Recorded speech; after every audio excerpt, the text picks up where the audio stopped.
L'utilisation de 3 disques durs se révèle bénéfique. Un disque SSD pour le système d'exploitation et 2 disques durs traditionnels pour le stockage des données. Le processus de téléchargement et d'installation de l'OS TrueNAS est illustré en mettant l'accent sur l'utilisation de Rufus pour créer un support bootable. Les étapes de configuration du BIOS sont présentées pour démarrer à partir du disque USB et installer le système d'exploitation sur le disque dur approprié.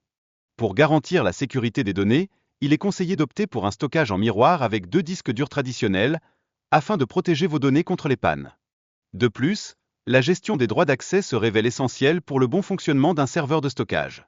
Vous avez la possibilité d'ajouter ou de supprimer des comptes selon les besoins. L'accès aux ressources partagées peut s'effectuer via une adresse IP publique, facilitant l'accès à distance.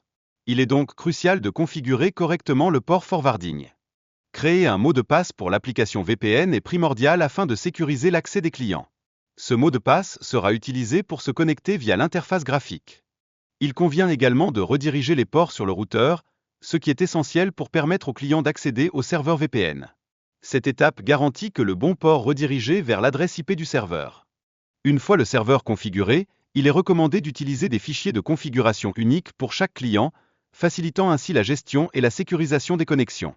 De plus, il est nécessaire de créer un nouveau nom de domaine gratuit et d'ajouter une application pour mettre à jour automatiquement l'adresse IP publique, améliorant ainsi la connectivité entre le client et le serveur. L'utilisation d'un nom de domaine plutôt que d'une adresse IP publique simplifie également la configuration des fichiers, rendant la gestion du réseau plus accessible et efficace. Enfin, le client peut accéder au serveur depuis différents appareils, y compris un téléphone, après avoir installé l'application requise, illustrant ainsi la flexibilité d'accès aux ressources partagées.